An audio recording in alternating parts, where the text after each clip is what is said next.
Unlimited. We said we'd never break the 3-second rule. Never do that. And never become a minivan mom. Hey, Chris. As parents, we say never a lot, but never happens.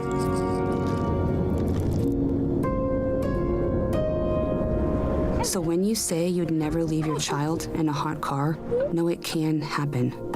Before you leave the car, always stop, look, lock.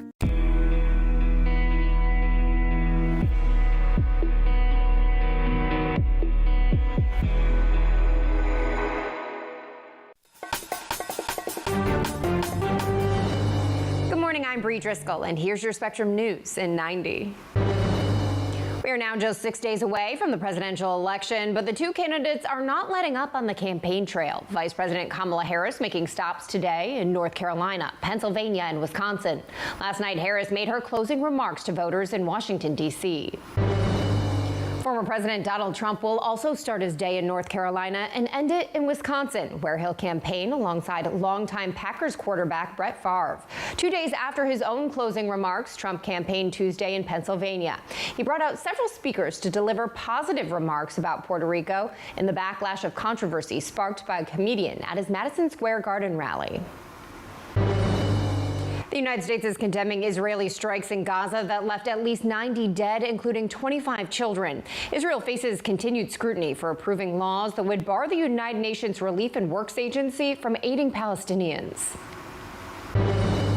The New York Yankees stay alive and force a Game 5 after the team finally got the bats going against the Los Angeles Dodgers. The team was able to win its first game of the series 11-4, but still have a big hill to climb, trailing 3-1. Game 5 is tonight. Those are your headlines. Now here's a look at your weather on the ones. Good Wednesday morning, everybody. I'm meteorologist Ramel Carpenter. Halfway through the week, and we have some big time changes coming to our weather pattern. Temperatures are going to be into low to middle 80s across the southeast, 87 in Dallas, which could set a new record high for today's date, low 80s in Raleigh, and we're rising into the mid 70s in New York. All eyes, though, are going to be in the central United States as a significant cold front begins to work its way into this part of the country. Doesn't look like much for the time being, but it is going to develop and bring a risk for some strong to severe thunderstorms. We'll talk about the impacts coming up in 10 minutes.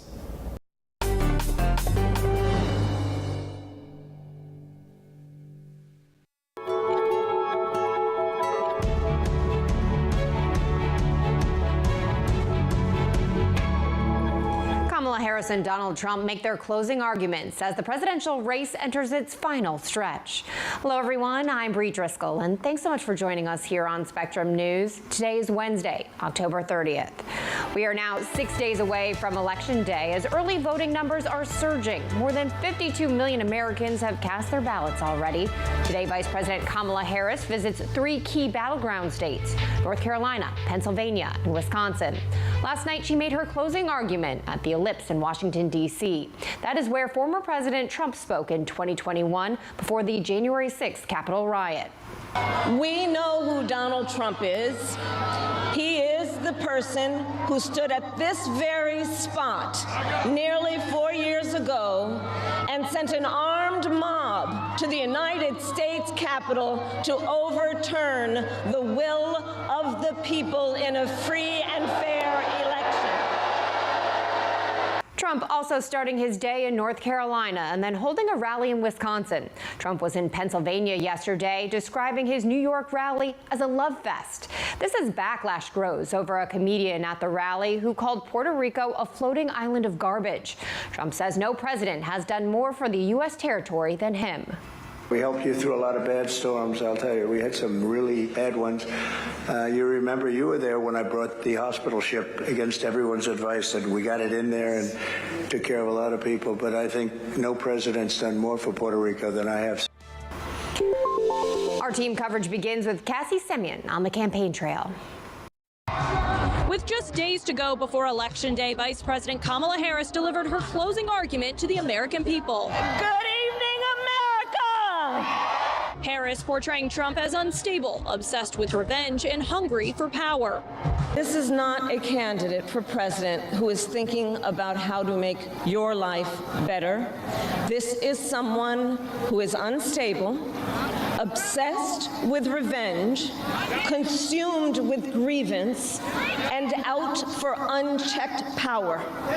While describing herself as a candidate for all Americans, not just those she agrees with. I will work every day to build consensus and reach compromise to get things done. And if you give me the chance to fight on your behalf, there is nothing in the world that will stand in my way. Harris's campaign has made a concerted effort in recent months to court moderate Republicans who have soured on the former president.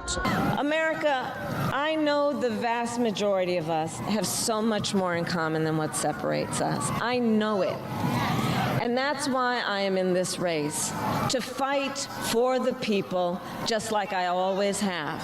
Harris talking about the economy and the border, two issues Trump is often seen as stronger on than Harris. When I am president, we will quickly remove those who arrive here unlawfully, prosecute the cartels, and give Border Patrol the support they so desperately need. We must acknowledge we are a nation of immigrants.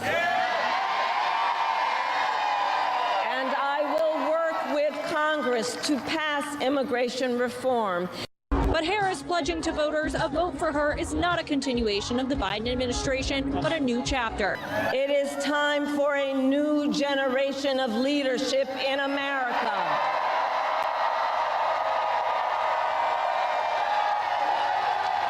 And I am ready to offer that leadership as the next president of the United States of America. Harris will now take her message to the battleground states, where she'll try to shore up support amongst undecided voters in the final days of this campaign. In Washington, Cassie Simeon, Spectrum News. Former President Donald Trump came here to Allentown not offering an apology, but praising his controversial rally at Madison Square Garden. This area has a large Puerto Rican population, and it was clear the Trump team was trying to make amends to them in subtle ways. I'm standing here as a proud Puerto Rican. We are a beautiful people from a beautiful island. We Hispanics are part of the soul of this country. A clear message at former President Trump's rally in Allentown Tuesday night, in a county that has the second largest Puerto Rican population in Pennsylvania. Donald J. Trump has put together the most fascinating, most diverse coalition of Americans from every race, every ethnicity, every walk of life. A lineup of diverse speakers to help clean up after comedian Tony Hinchcliffe called Puerto Rico a floating island of garbage at Trump's rally at Madison Square Garden. That was the greatest evening anyone's seen politically. Trump defended the rally Tuesday night, but made a point to say this. Nobody loves our Latino community and our Puerto Rican community more than I do. And at a roundtable earlier in the day, I moved here in 1981 from Puerto Rico, and I want you to know that Puerto Rico stands behind you, and Puerto Rico loves you. And I think no president's done more for Puerto Rico than I have, so thank you. That's really nice of you to say. I appreciate it. Thank you, Mayor. But outside Trump's rally, local Puerto Ricans like Efren Davila showed up to protest. He was undecided, but is now supporting Vice President Kamala Harris over the Puerto Rico controversy. And if he doesn't publicly today in his rally say he's sorry, should have never happened, and then I think he's not going to win. He's just not going to win. Trump did not apologize, but promised to deliver Puerto Ricans the best future available to them. He heads Wednesday to the battleground states of North Carolina and Wisconsin. Reporting in Allentown, Pennsylvania, Taylor Populars, Spectrum News. And be sure to download the Spectrum News app for a comprehensive voter guide, from finding your polling location to previewing your ballot. You can download the app and see your free guide by scanning the QR code on your screen.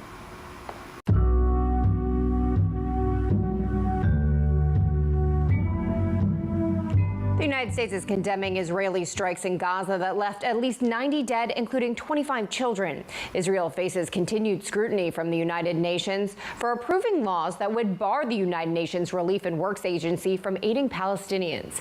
Israel has accused employees of the UN Relief Agency of having ties to Hamas, even linking some to the October 7th attack that started the war. Growing concerns over safety and security at polling places. Coming up here on Spectrum News, how officials are trying to reassure voters just 6 days away from Election Day.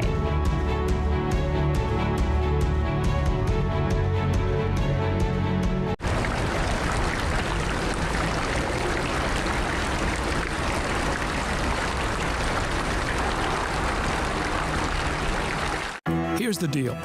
People need a place to explore national issues that have an impact on their community. To understand those issues better, we're bringing together our team of local political journalists from across the country to break down what's happening.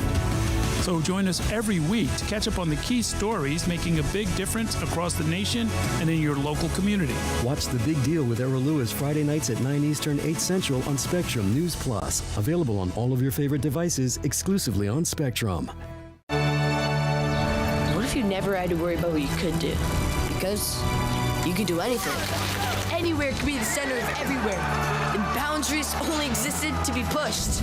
So the only limit you faced was how big you could dream. What would you do then? Some pretty cool stuff, I bet.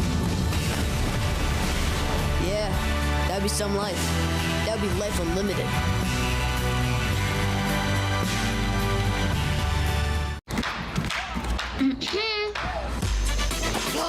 Oh!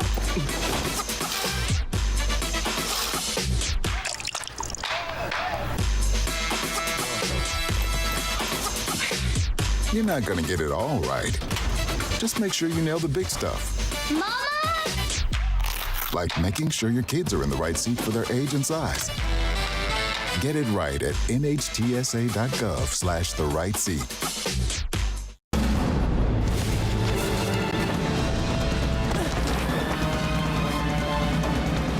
Even the mighty might not see it coming.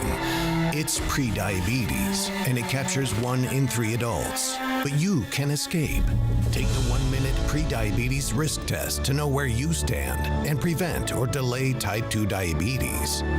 Be your own hero on smartphones everywhere at doihaveprediabetes.org.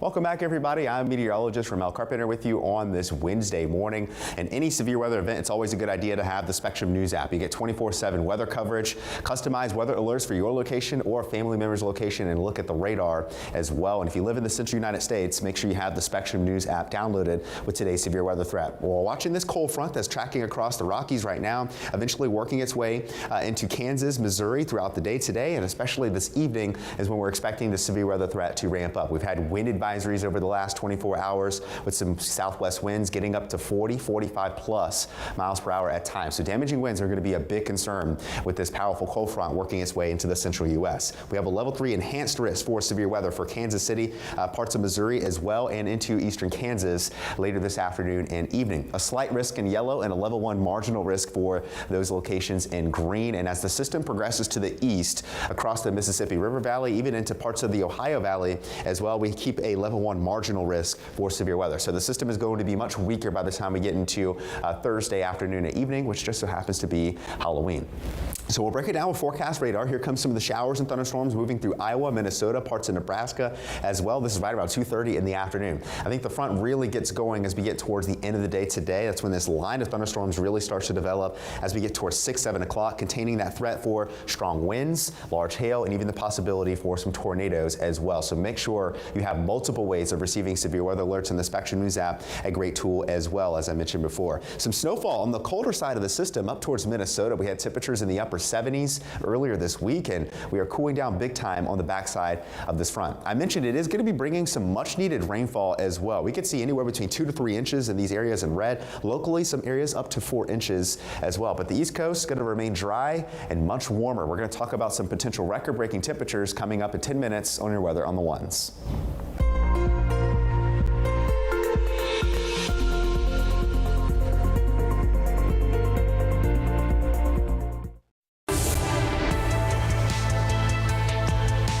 Concerns at polling places are growing following reports of arson at ballot drop boxes in Washington state and Oregon this week. Federal authorities are searching for suspects and looking to reassure voters they will be safe and their ballots will be secure. Spectrum's R.L. Wessler explains the security efforts to battle fears of election and voter interference. There have been at least 3 fires so far, 1 in Portland, Oregon, and 2 in Vancouver, Washington. Election officials say the fire in Vancouver destroyed hundreds of ballots, while a fire suppression system on the Portland drop boxes minimized damage there. Investigators found incendiary devices that they say connect the fires in both states, and they're looking for this suspect vehicle, an early 2000s dark-colored Volvo sedan with an unknown tag number and missing front plate. City and election officials in both Portland and Vancouver say they're bumping up police patrols and enhancing security around their ballot boxes moving forward. Other states like Nevada are touting new technology to better protect the process. Every mail ballot has an individual tracker barcode on it. In South Florida, a driver found a box containing early voting ballots. It fell into the street after a worker forgot to lock the back of a truck. While election officials say the incident was unintentional, the worker was terminated. Poll worker safety also a high priority. We passed the Election Protector Bill, which made it a felony to harass or intimidate election workers. And Arizona has invested millions of dollars into securing its tabulation centers. We have added new fencing, badging, taken other measures to make sure that everyone is safe and they can focus on their important jobs. A job already underway with millions of people voting early in most states. The best thing you can do to support our elections workers is to vote early. So please keep those ballots rolling in. The FBI, according to its field office in Seattle, says it's running a separate but parallel investigation into the ballot box arson. Vancouver is the biggest city in Washington's 3rd congressional district, which is expected to be one of the closest U.S. House races in the country. Ariel Wessler, Spectrum News. A suspect is now in custody after police say he fired at least 15 gunshots while at a Four Seasons hotel in Atlanta. Atlanta's police chief says they were called to a mental health emergency at the hotel in Atlanta's Midtown neighborhood yesterday. 2 police officers shot back during the exchange. 1 officer and the suspect were injured. The suspect eventually surrendered and a SWAT team took him into custody. With the team's backs against the wall, the New York Yankees force a Game 5 of the World Series against the Los Angeles Dodgers. Spectrum's Alyssa Policelli is in New York with more. Alyssa. I'm Alyssa Policelli reporting outside of Yankee Stadium here in the Bronx, where the Yankees live to see another day after holding off a sweep from the Los Angeles Dodgers in Game 4 of the World Series. Finally, those Yankee bats waking up and igniting some confidence back into their fan base. The big Yankee playoff moment, finding Anthony Volpe last night with the bases loaded in a signature grand slam from a kid that went to the 2009 World Series parade as a fan of this team, now making his own mark on this series and lifting the bats of his teammates. While Luis Gil only lasted 4 innings, the Yankees bullpen was mostly able to tame the Dodgers bats after they jumped out to an early lead. The Yankees continuing to see production, particularly from the bottom of their order all night long, eventually tacking on 11 runs by the end of the game. It was what Yankee fans had been anticipating for the return of the World Series here in the Bronx, and they are looking forward to Game 5. Been Yankee fans since 1952. How you feeling tonight? Wonderful. Let's go Yankees and tomorrow again. Let's go. Come on, Yankees. We are so pumped. From North Carolina, we came and we won, baby. Let's go Yankees. Let's go. So tonight, both teams will have their aces on the mound. Garrett Cole will be tossing for the Yankees and Jack Flaherty on the mound for the Dodgers. It is the second time each of these teams will be seeing these pitchers this series. Cole had a strong outing in Game 1 for the Yankees. The Yankees just not able to hold off those Dodger bats through extra innings. Jack Flaherty also having a strong outing for them in Game 1. Now, Captain Aaron Judge says that their mentality from Game 4 to Game 5 does not change. It's all the same. Like I said, we're just focused on one game. Even when the series was 0-0, it's just about winning one game and kind of going from there. So just because our backs are against the wall, it really hasn't changed that mindset, especially with this group who's been through a lot. So the Yankees avoid a 4-game sweep on their home turf from the Los Angeles Dodgers. The task tonight for the Yankees is to keep those bats alive and send this series back to L.A. for a Game 6. First pitch is tonight just after 8 o'clock. In the Bronx, Alyssa Policelli, Spectrum News. Just ahead on Spectrum News, an Army vet's courage, resilience, and unforgettable stories. We'll introduce you to him next in our Pursuit Unlimited report.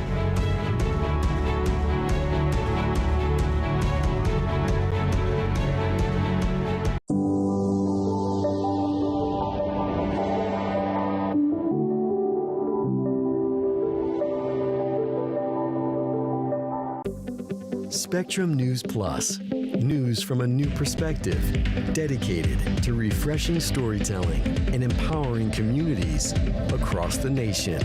With balanced reporting, providing real context and in-depth coverage 24 hours a day.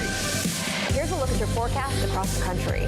Local stories, connecting communities. We are Spectrum News Plus. Streaming now on the Spectrum News app and free with your Spectrum subscription.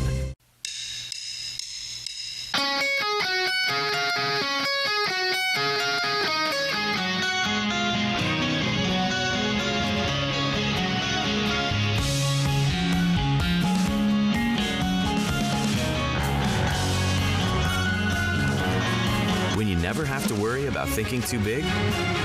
Because you have a connection that's ready for anything. That's Life Unlimited. That's Spectrum. Food isn't just fuel to live, it's fuel to grow. My family relied on public assistance to help provide meals for us. These meals fueled my involvement in theater and the arts as a child, which fostered my love for acting. The Feeding America network of food banks helps millions of people put food on the table. When people are fed, futures are nourished. Join the movement to end hunger, and together we can open endless possibilities for people to thrive. Visit feedingamerica.org/act now.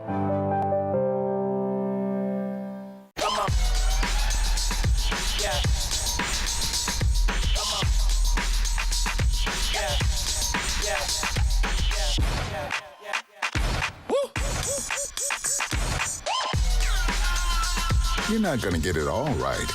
Just make sure you nail the big stuff, like making sure your kids are in the right seat for their age and size. Get it right at nhtsa.gov/the-right-seat.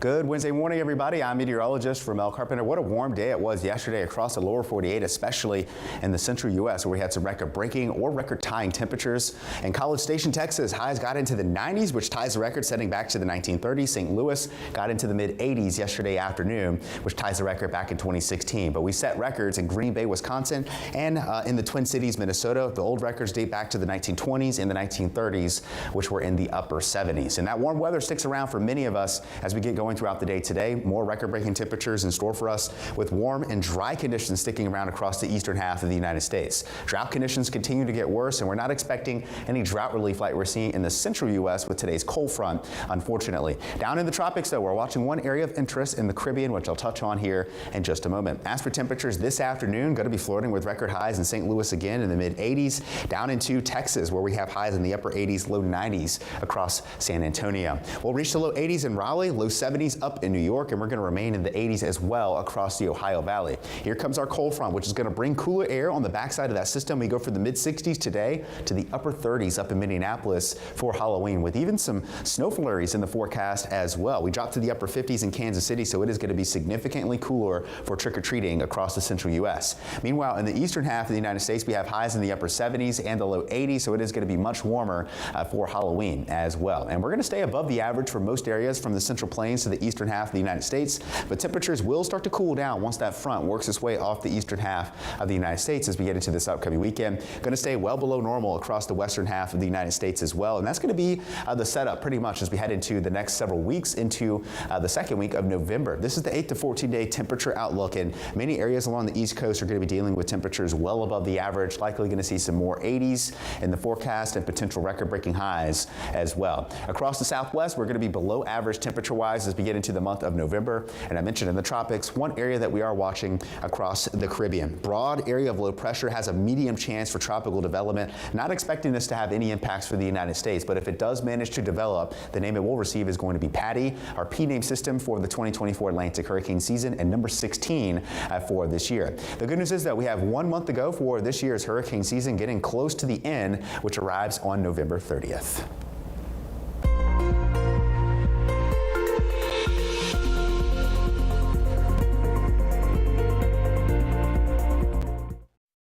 Oscar-nominated actress Terry Garr has died. Garr was best known for her work in films like Young Frankenstein and Tootsie. Her publicist said Garr died yesterday after a more than 20-year battle with multiple sclerosis and other health issues. After announcing her MS diagnosis, Garr became a spokesperson for the National Multiple Sclerosis Society to raise awareness for those affected by the disease. Terry Garr was 79 years old.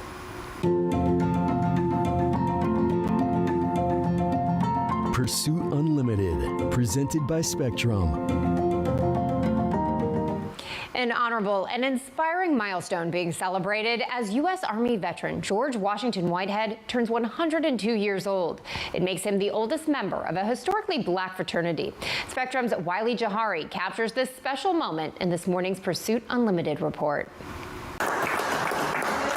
He's a testament to living life to the fullest, with courage, resilience, and unforgettable stories. U.S. Army veteran George Washington Whitehead is celebrating his 102nd birthday, surrounded by his friends at Burton Healthcare Center where he gets care. But he was also surprised to see a couple of special guests.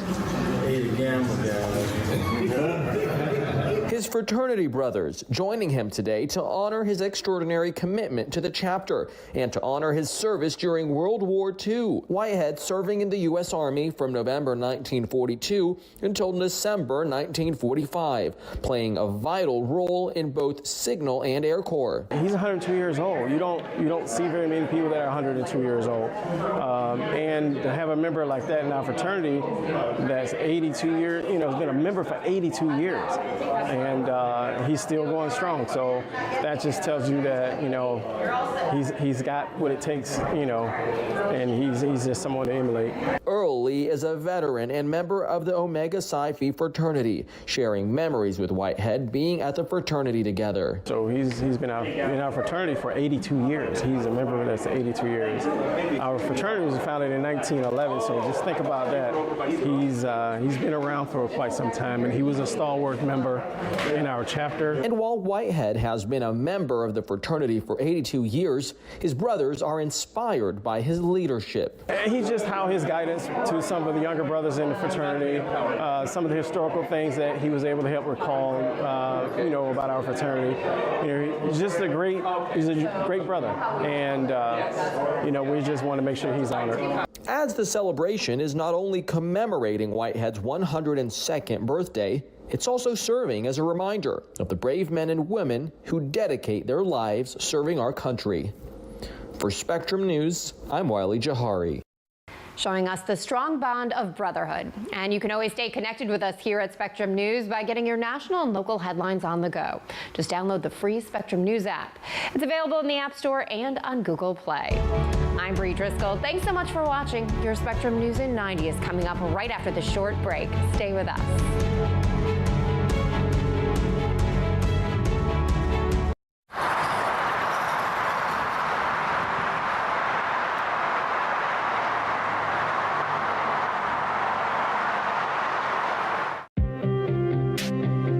The 2024 election will decide who leads our nation and the balance of power in Congress, impacting all of us. From Capitol Hill to the Oval Office, let Spectrum News be your resource for balanced, in-depth coverage with our dedicated experts in local politics. Strengthening democracy by informing your community. That's our mission. Available on all of your favorite devices, exclusively on Spectrum. At Spectrum Enterprise, we give over 80% of the Fortune 500 the technology solutions they need to meet their growing business demands. Whether it's ultra-fast connectivity, seamless transactions, safe and secure data, or reliable always-on technology, these businesses demand better, and we're here to deliver it. Get a network you can rely on with our 100% uptime SLA guarantee. Sometimes in life, in order to move forward, it helps to look back. To learn from the pioneers and trailblazers. To gain inspiration from those who came before us. To show us what it means to act with empathy and to show that love has no labels. Join WWE and Love Has No Labels throughout the year in celebrating people from all communities and heritages. Because when love has no labels, that's a love we can all fight for. women are bad with money. That's what the world's been saying for centuries. But now we've got something to say. Save it. It's time to save ourselves by saving our money. Until we're no longer 80% more likely than men to live in poverty in retirement. Save it. The falsehoods, the feelings of fault. Then, the funds. Learn how to save for your retirement at WeSaySaveIt.org.